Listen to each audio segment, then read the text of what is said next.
Hello and welcome to National Focus. I'm Kimani. Coming up, Honorable Acting Prime Minister calls for increase in human resource capacity. Fishers program to begin in Soufriere constituency, and the Forestry Division continues its efforts to save sea turtles on the island's shores. Details of our headline stories and others after this.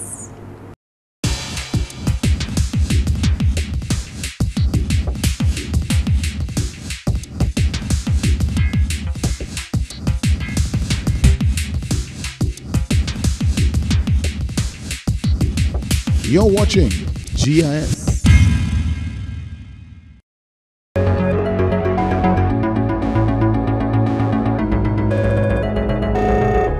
Thanks for staying with us. The Honorable Acting Prime Minister Reginald Forestry is calling for the expansion of human resource capacity within village councils. He says this will allow for more work to get done in the various communities. We see that the central government is passing on so many responsibilities to the local government by making funding available for projects that would have been normally done by the government. We are now giving you that responsibility to execute those projects. And that is why I agree with your minister, your pal rep, when he says that do not worry about the roads. The government will take care of the roads through you. Do not worry about housing. Don't worry about water. The government will do that. Your responsibility should be to assist in the development of your human resource capacity and also to continue to make Soufriere the pleasant place that you all boast that it is. The Honourable Parliamentary Representative for the Soufriere constituency, Ian Pinard, shared similar sentiments. He also focused on beautification and cleanup. I think the communities of Soufriere, Scotshead and Galion, that we are a tourism hotspot. And I think it's time we start concentrating on cleaning, beautification, planting flowers. We have started it under the NEP program. And I want us, the council, to concentrate a lot on beautification and cleanup. I also want the council to concentrate on human resource capacity. I think we need, too many times we talk about roads and drains and we don't concentrate on the human resource aspect in terms of building capacity to ensure that our children are in school and they have the best education. So I really want us to focus on some of the things, especially during the next 3 years. Both ministers were addressing the 17th inaugural meeting of the Soufriere Scotshead Galion Village Council on Wednesday. The new councillors for the next 3 years are Chairman Heston Charles, Higis Adams, Lucian Alfred, Conrad Caesar, Delbert Michel, Pamela Del Sol, Wifas Jules, and Selena Saint-Hilaire. Permanent Secretary for the Ministry of Youth, Sports and Culture, Mandra Fagan, says government's interest in sports is obvious. She was speaking at the opening ceremony of a consultation for a National Sports Council in Dominica. To date, government's emphasis on the expansion of sports and increasing performance levels of our athletes is very evident around the island. Particular attention has been placed on providing greater opportunities for our youth, and this is manifested in the increase of sports education programs in schools, both at the primary and secondary levels. This can be seen in programs such as Under-20 cricket, secondary schools Under-20 volleyball, secondary schools Under-14 netball, primary schools football championship, the coaching caravan, National Under-16 netball, National Under-15 cricket, Under-20 secondary schools netball, secondary schools basketball championship, both male and female, and table tennis, both at the secondary and primary school levels. Fagan believes that sports program implemented by government create opportunities for early identification of talent and subsequent coaching aimed at heightening levels of competitive performance. On a national level, government continues to invest in the construction and upgrade of sporting facilities through the Ministry of Youth, Sports and Constituency Empowerment. According to Fagan, over the past years, significant financial assistance has also been provided to several national sports teams to facilitate their participation in overseas competition. The ministry has also met other needs. Assistance has also been given to national teams in the acquisition of visas for entry into foreign countries to participate in sporting activities whenever necessary. Sporting bodies also continue to enjoy duty-free concessions on all sporting equipment and uniforms. The Honorable Minister for Youth, Sports and Constituency Empowerment, Justina Charles, says the development of sports in and out of the classroom environment is a key focus area for her ministry. We need to address key elements in our delivery of sports. The development of programs within and outside of our school system to complement the physical education programs must be clearly articulated and documented. Sports development for us is serious business, and we continue to demonstrate this in practical and tangible ways. The Honorable Parliamentary Representative for the Soufriere constituency, Ian Pinard, is commending the Labour Party government for its initiatives to improve the lives of Soufriere constituents. The Honorable Parliamentary Representative listed a number of projects undertaken by the DLP administration. We have started a school feeding program 6 months ago, and the school feeding program is going on very, very well. And I want to let the community know that 2 months ago, I was able to get resources of $1,000 from a private company to provide food items for the school. So every month we get school or food items costing $1,000 for the school to put towards the school feeding program. Education of Dominica's youth also continues to be top priority on government's agenda. The Soufriere government school was without computers, and we went out there and got 5 brand new computers and printers. So our school is now equipped with computers and a printer, which means that our children can learn with internet and also computer access. So we have done quite a bit of things. And during the summer, we are now looking at refencing some of the areas of the school that have deteriorated. We have provided free transportation for high school children. So every child in Soufriere, Scottsdale, and Galion is going to high school free of charge because of the policy of the Labour Party government. He was speaking at Wednesday's 17th inaugural meeting of the Soufriere, Scottsdale, Galion Village Council. You're watching National Focus, still to come, a Fisher's program for Soufriere constituents. Stay with us. Did you know the Caribbean Court of Justice is 2 courts in 1? The CCJ has 2 functions: an original jurisdiction, which deals with your right to move between CARICOM countries freely and your right to move your money and your business. This is the basis of the CARICOM Single Market and Economy, CSME, and the revised Treaty of Chaguaramas, and an appellate jurisdiction to hear appeals from courts of those countries which decide to use it as their final court of appeal and no longer go to the Privy Council. All CARICOM member states who have signed the agreement establishing the CCJ are members of the CCJ.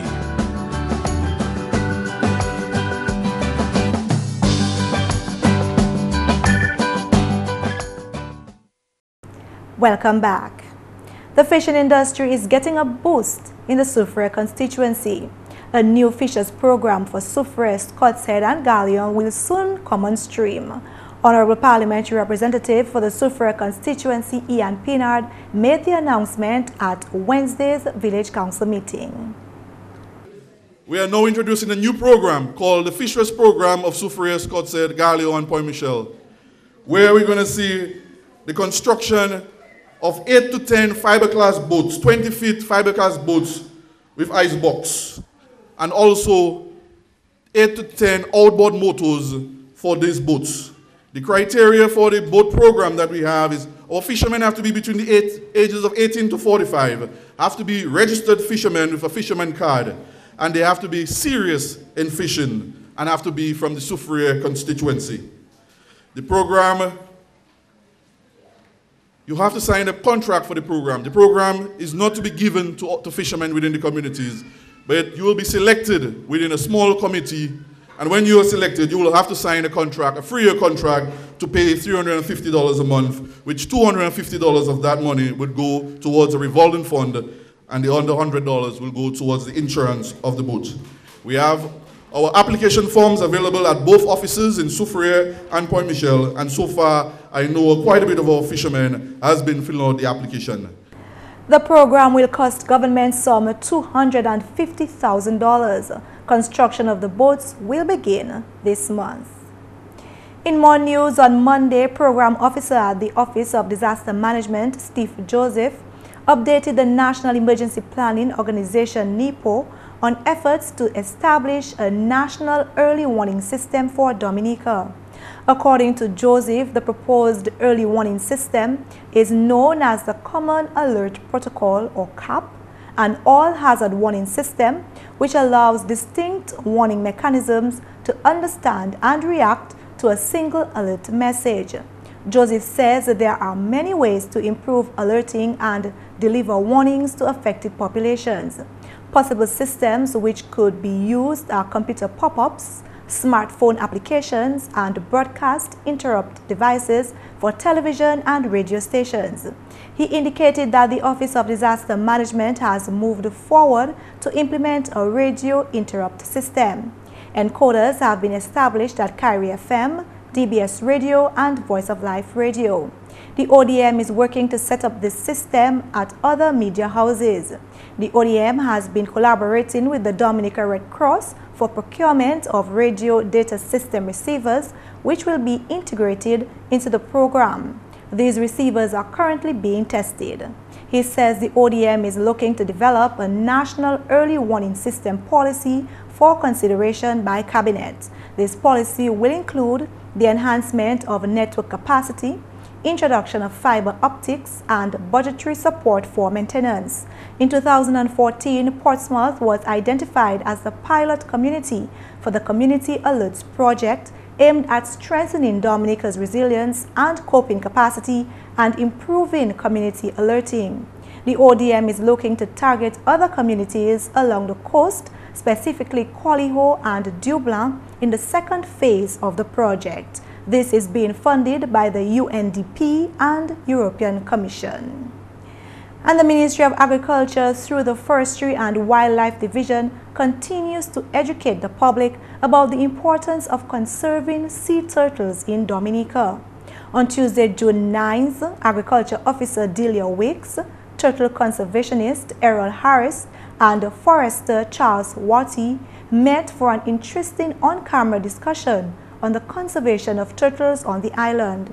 Harris talks about why it is necessary to protect this vulnerable wildlife. We have recognized that the turtle population was going down. Over 30 years ago, laws were put in place which make it illegal to kill any turtle that comes onto the shores of Dominica to lay. But is it all right for us to kill turtles at sea? It is. Unfortunately, the law does allow a certain take at certain periods of the year, maybe end of November, December, and very early January. Okay. The important thing is that you are allowed to take a small take in Dominica, which is a policy that the government has still adopted. Although we are one of 6 countries which still allow a turtle take, because the turtle population is critical. When Columbus came to these islands in the breeding season, they had to put out a long boat to push turtles apart for the sailboats to come into some of these islands. However, he says in more recent time, turtle sightings have become rare due to significant population decline. So much so, he says, one of the species which once came to the shores of Dominica has been totally wiped out. Presently, 3 species nest on Dominica: the hawksbill and greenback, which are native to Dominica, and the leatherback, which travels to warm seas, especially during the winter. Forester Charles Watty says humans are the biggest threat to the reptile. Poachers, or persons who illegally hunt, are the #1 predators. Watty speaks of other factors responsible for the decline in the numbers. Then you have dogs. when the turtle nests, the dogs would actually dig up the eggs and go with eat all the eggs. Then you have birds.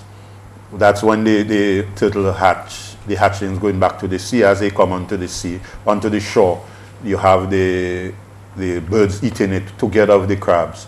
And then the final one, you have the fishes at sea. While turtles which are illegally snatched off the beach may weigh up to 800 pounds and are sold at $10 to $13 a pound, the penalty for poaching is a minimum of $400 or 3 months in prison. Warty informed that Cabinet has agreed that the penalty should be stiffened and an amendment is pending in Parliament. Warty also informed that instead of being sent to prison, more recently, poachers are sentenced to assist with the conservation efforts of sea turtles as a means of reform. Besides the work of the Division of Forestry to conserve turtles in Dominica, the Dominica Sea Turtle Conservation Organization and Beverly Dykel of Rosalie Sea Turtle Initiative work hard to protect the endangered species. Those who are laboring to ensure that the reptile survives for generations to come can only hope that the efforts to save them is passed on. People are more conscious about it now because a lot of publicity has gone into it. Some of the poachers tell me that in the old days they used to be deathly afraid of a turtle when it was slashing around on the beach. Because we have done work with them, we have trained some of the villagers, a lot of people have lost this fear of the turtles. So it's an easier prey. That's the unfortunate thing of the work we're doing. But hopefully we can change the attitude of the children, and also we are trying very hard to change the attitude of the parents. God, however, has a mechanism which controls that. If people will not learn, they eventually die. And hopefully we are bringing up a set of children who will be more intelligent and understanding of the environment in which they live and how they mesh into the environment. And they will be different from what their parents have done. Look out for this interesting discussion on GIS. And before we leave you, here's an announcement. The Cultural Division is inviting nominations for the 2015 Golden Drum Awards. Persons, groups, or institutions being nominated should have at least 20 years experience in the field of culture, and the work of the person or group should have a positive impact in Dominica. Nominations are also invited for Special Recognition Awards. Special Recognition Awards are issued to such persons, groups, or institutions who have made a contribution in culture for less than 20 years, and to those who have achieved notable success in particular field of arts and culture. Nomination forms are available at the Old Mill Cultural Center, the Arcos of Culture, and the Ministry of Culture at the government headquarters. All nominations should reach the Division of Culture at Old Mill, Kenfield, by Monday, June 30th. And that's news. We apologize for not being able to bring you current highlights this evening. Coming up next, things to think about before taking out that next loan. Think water, think life. Water refreshes, restores, cleans, and enhances growth. Potable water is a benchmark for development. DOWASCO is serious about its mandate to ensure easy access to potable water island-wide and provide sewage services for a cleaner environment. DOWASCO is your water and sewage company.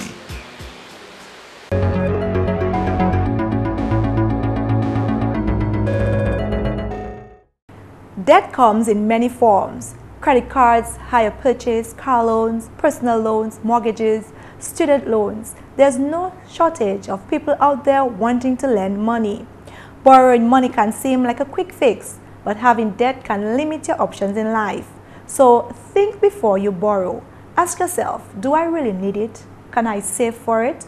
For example, you may be able to afford to borrow money to buy a car, but what about the cost to register, run, and maintain it? Work out the full effect of the purchase on your budget before deciding if it's worth borrowing for. And that's all for this edition of National Focus. We always welcome your suggestions and comments. Drop us an email at gis@dominica.gov.dm or visit our website news.gov.dm. Like our Facebook page, facebook.com/GIS News Dominica, and follow us on Twitter at GIS Dominica. You can also catch up on past National Focus newscasts on our GIS Dominica YouTube channel. From all of us here on the GIS News production team, I'm Kimani. Thank you for watching.